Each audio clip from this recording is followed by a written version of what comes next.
And the Indiana Fever have pulled off the upset, the 6th seed, beating Vegas 89-73 to take game. The Indiana Fever were given no chance. ESPN analysts dismissed them, oddsmakers scoffed, and the reigning two-time champion Las Vegas Aces were already planning for a sweep. But on the very evening Aja Wilson was honored as MVP before the Aces home fans, the Fever shocked the basketball world by taking Game 1. This was more than a simple upset. It was a squad down 6 players, altering the whole playoff story in a single night.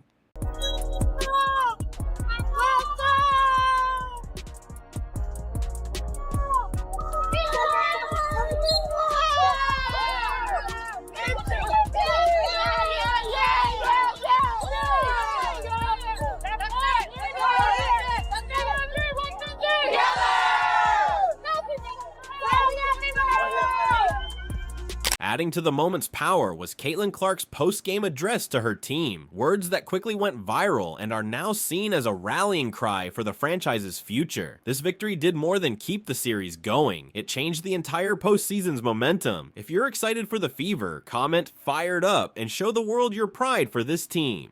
What occurs when a team enters the playoffs with 6 players out, written off by every expert, and facing the two-time reigning champions? You witnessed the Indiana Fever's greatest display of belief, heart, and tenacity. A night designed to be a celebration for someone else, Aja Wilson's MVP honor was suddenly transformed into the Fever's own defining moment. Their matchup, Aces Fever, Game 1. We're not deciding the whole series right now, just Game 1. Should we do it together? I think we should do it together. Okay. Because my spidey sense are telling me they might be the same. 3, 2, 1. Aces. They're not going to lose after she just won MVP. Yeah, period. There's no way. Okay, I see no way. Against all odds and expectations, they took center stage, transforming skepticism into fuel and silence into astonishment. What should have been a coronation for the champions became a powerful statement from the underdogs. We are here, and we are not giving in. From the start, this series was presented not as a competition, but as a foregone conclusion. ESPN discussions treated it as a brief, predictable affair. Sportsbooks didn't even consider the Fever's odds, instead offering lines on the size of Las Vegas's victory. The pregame conversation was centered not on opportunity, but on mere survival. Media headlines portrayed Indiana as just a hurdle on the Aces' path to another finals run. The subtext was clear. If the Fever could just keep the game close, it would be considered a success. But on the court, Indiana had a different plan.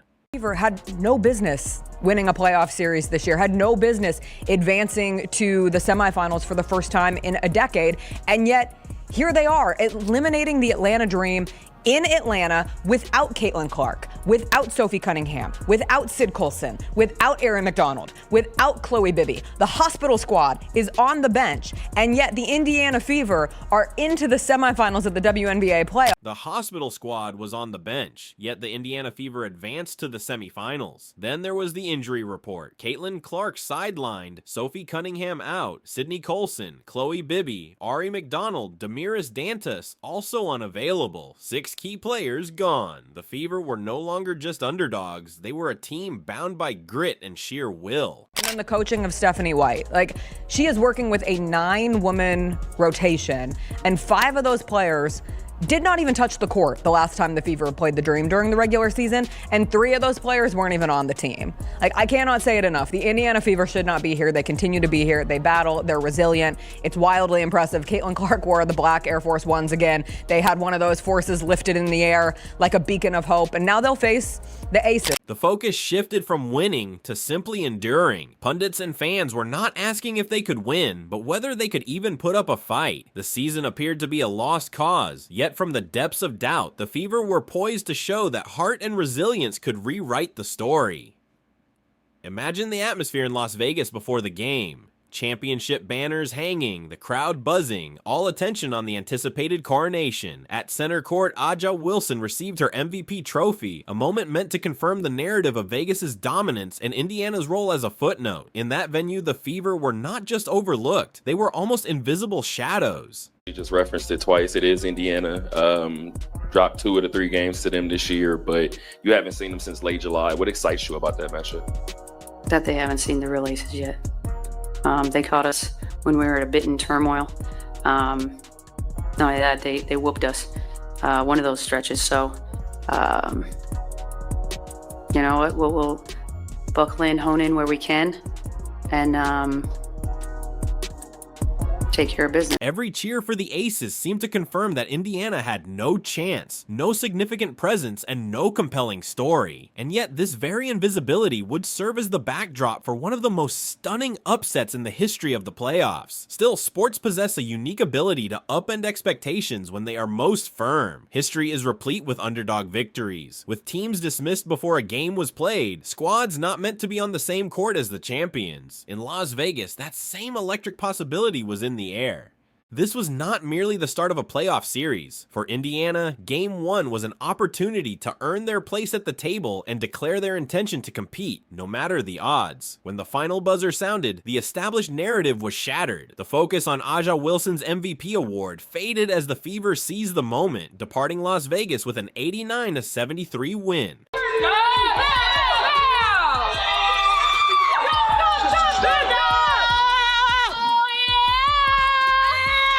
Respect everyone, fear no one. Woo! Sounds in the chat. Dub. That's one. That's big time. It was their first semifinal victory in nearly 10 years, leaving the basketball community stunned. Yet the real shock was not the collective win, but the individual player who took control of the night, turning it into her personal showcase and carving her name into playoff history. While every eye was on Aja Wilson accepting her MVP award, Kelsey Mitchell was quietly preparing to flip the script. So, yeah, how would you explain to her to make sure that you give yourself grace and give you the flowers that you so willingly deserve? Ooh, I think the best thing I could have done was, I had a long list. I wrote down a list of all the times I could have quit, been a pro, playing with the Indiana Fever. I wrote down all the people that wrote me off. I wrote it down on a list. I wrote down all the coaches that didn't want me around. I wrote down all the media outlets that didn't want to talk to me. I think that within itself is like, you gotta tell your younger self not to give up on you, because it's been a lot of times I could have given up when I know a lot of people that talk to me now weren't talking to me, and I know what it was like when they wasn't. So that part is big for me. The night was supposed to belong to Wilson, with the champions asserting their power at home, but Mitchell refused to let Indiana fade away. Each drive to the basket, each shot, each defensive play was a declaration, transforming the semifinal opener into her own personal tour de force. By the game's end, the conversation around the league had already changed. The talk was not about Vegas celebrating an MVP, but about Indiana's resilience and Mitchell's incredible performance. Kelsey Mitchell has long been seen as a premier scorer, yet she is frequently mentioned in the shadow of the WNBA's biggest stars. Entering this series, the focus was on Aja Wilson's dominance and whether the Fever could even compete on the floor. I'm keeping the pivot foot alive and going strong side for Wilson. Mitchell this time finds a lane to the basket.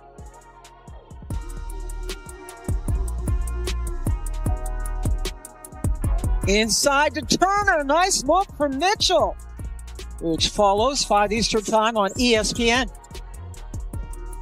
Mitchell. Lot of arc on that and a couple of bounces. Few, if any, predicted that Mitchell would be the one to reshape the entire matchup. And yet, true to her nature, she let her performance speak for itself. Every point, every key moment, every display of grit served as a direct answer to the doubters, demonstrating that the most powerful messages are often delivered without words, through pure performance. Mitchell did more than just score. She systematically broke down the aces. When defenders fought through screens, she answered with smooth mid-range pull-ups. When they gave her a sliver of space, she hit deep threes with zero hesitation. On that. 5-point advantage for Indy. Trying to go inside. Terrific defense by Mitchell to deny Lloyd. It's Mitchell, guarded by Evans. Screen from Turner. Kelsey Mitchell knocks down another shot.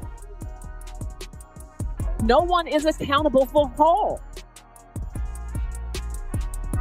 Mitchell Come on. At the free throw line, she was flawless, calmly making all 6 of her shots. It was a clinic in offensive versatility, inside, outside, and everywhere in between. Mitchell appeared completely unstoppable. The statistics supported this, with 34 points on 12 of 23 shooting, 4 for 6 from three-point range, and perfection at the line. It was not just efficient, it was relentless, the kind of performance that does more than win games. It redefines them. The 34-point outburst was not just a statement, it was historic. No Indiana Fever player had scored over 30 in a playoff game since 2012, and never had any player in WNBA history scored so many points in their very first semifinal game.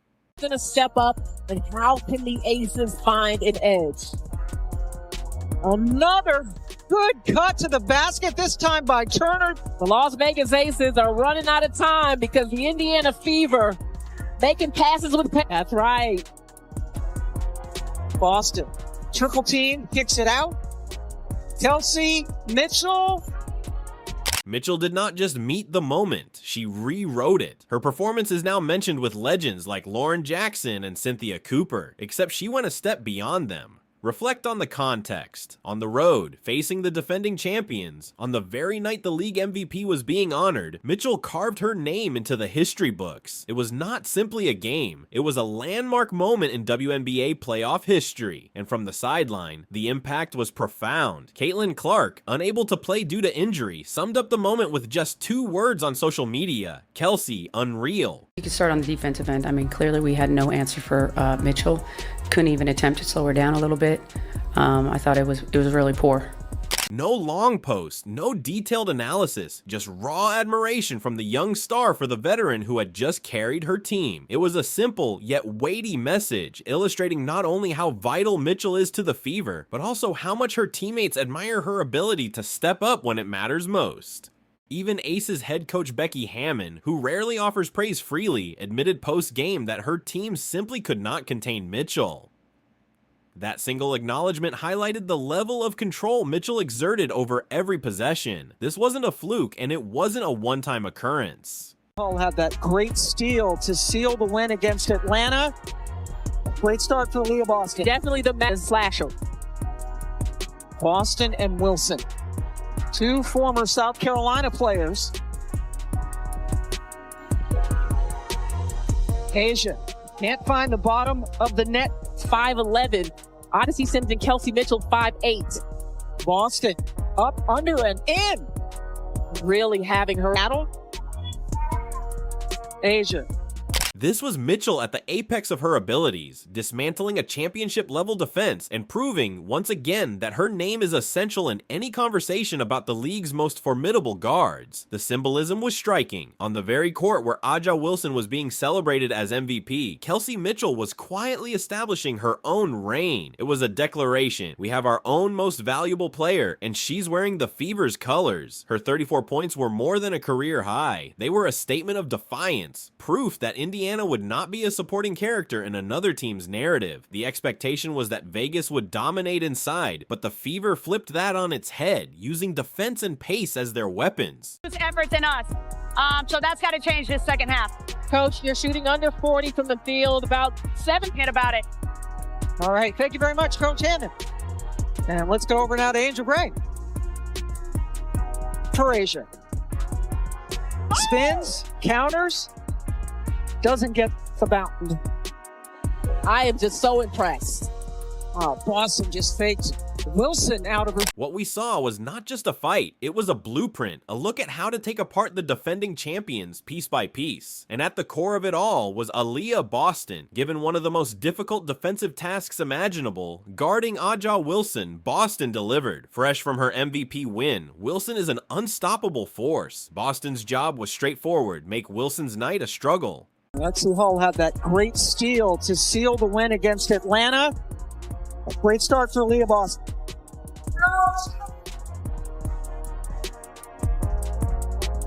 Every catch was challenged, every move was contested, and every attempt to establish a rhythm was met with resistance. By forcing Wilson off her preferred spots, Boston swung the entire matchup in Indiana's favor, showing that defense can be as decisive as any scoring barrage. It was effective. Wilson still posted 16 points and 13 rebounds, stats that look solid on paper, but the true story was her lack of rhythm, a direct result of the constant pressure that didn't just slow Wilson down. 5 minutes. One shot. Rebound. Stay high. We're good. Good job, Kels. Keep playing great defense. Yeah. Stay on the ground. Yep. Switch. 2 minutes to go in the quarter. Hall left open for three, and she hits it. Much needed. Odyssey. Thought about it, but boy, her shooting's on point, so... It disrupted the entire Vegas offense, a system built around her ability to control the game. Boston did not erase the MVP, but she did something equally important. She made her appear human, and beyond Boston's effort in the paint, Indiana's perimeter players also rose to the occasion. Lexi Hull accepted the challenging assignment of guarding Jackie Young, one of the league's most potent scorers. Anticipation there by Brianna Turner. She's been on a couple WNBA all defensive teams, and she has really been key for them on that end of the floor in these playoffs.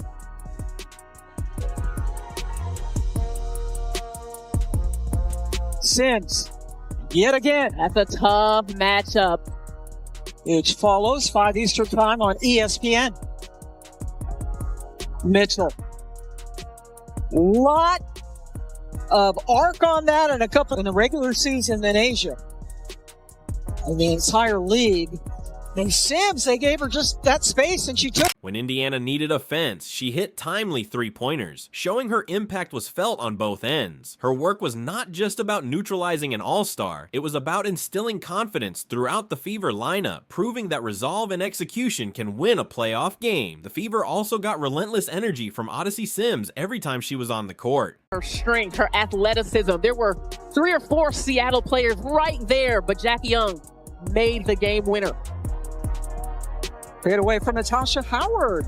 To the ball on the block. Now the shot clock is winding down. Young doing a good job keeping Kelsey Mitchell away from the basket, but the Fever... She attacked fearlessly, driving right at the Vegas defense, splitting defenders, and forcing the Aces into foul trouble. The champions, who are usually in complete control, suddenly seemed to be the ones scrambling. That shift rippled through the game, letting Indiana's defense set up and feed off the energy Sims created. Natasha Howard was the solid foundation Indiana needed, quietly anchoring both ends with another double-double. On defense, she protected the rim with strength and smarts, taking away easy baskets and making Vegas earn every point inside. Her steady play did not get the attention of Mitchell's scoring, but it provided the stability on which championship-level upsets are made. The performance, the urgency, and the response you had when they made a couple runs late. Yeah, I feel good. I mean, you know, our group has seen it all. You know, we wanted to come in and be the aggressor right away to make sure that we were dictating on the defensive end and we were dictating from a pace standpoint. You know, they're champions for a reason. We knew that they were going to make runs. They made a big one in the third, and we responded with a big one. I'm proud of our team. It's one game. It's a long series, so you know we got to keep the main thing. But to come in here and to be able to steal this one was big for us. Brianna Turner may not have filled the stat sheet, but her presence was felt all over the court. By the end, the numbers revealed the truth. Indiana outscored the Aces 50-38 in the paint, taking what was supposed to be a major weakness and making it a key strength. Turner's impact was not flashy, but it was fundamental to the Fever's incredible victory. Indiana was superior in the areas that mattered most: pace, defense, and urgency. That single admission from the opposing coach revealed the truth. This was not about luck, nor was it just one of those nights where everything seemed to go in. The Aces know this. Their fans know this. This means Game 2 is now a must-win situation for Vegas, a chance to regain control before the series slips away. Got to keep the main thing, and that is us playing to a standard of basketball that we want to have as an Indiana Fever organization and franchise. You know, we've got to keep our layers. You know, the outside, the people in our building, and the people in our locker room. And the thing I'm just so proud of with this group is it doesn't matter who's on the floor. It doesn't matter who's on our roster. They give each other the freedom to be themselves. They empower one another to be themselves and to be the best version of themselves. And every time we've had a change, every time we've brought someone in, every time we've had rotational changes, they're for each other. They live the we over the me.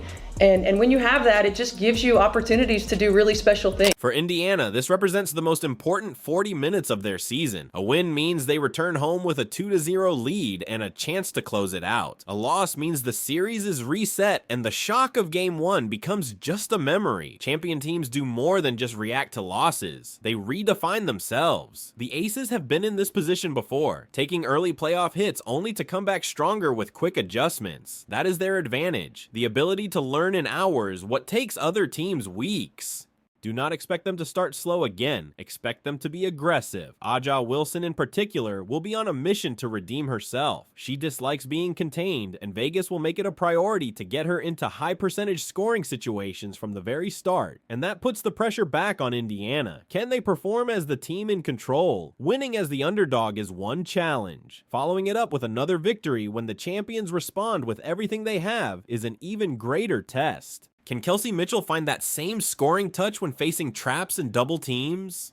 Can Aaliyah Boston keep Wilson off balance for another full game, or will the MVP find a way to break free? These are not small details. They are the very battles that decide if a shocking upset becomes a series-defining statement. This is where a championship run truly begins. After such a huge win, the question is straightforward. Do you fold under the weight of new expectations, or do you rise up and prove it was not a one-time thing? If Indiana can win Game 2, they will not just keep the momentum, they will officially transition from underdog heroes to legitimate finals contenders. One brave night, after nearly a decade of waiting, showed exactly what this team is made of. Coach Stephanie White said it best: "We're taking it one day at a time." We can't get ahead of ourselves because that's when you lose your focus. If you're excited for this team, comment "fired up" and let us know how proud you are of their fight. Don't forget to like, subscribe, and turn on notifications so you won't miss a thing. Click the video on the screen and we will catch you in the next one.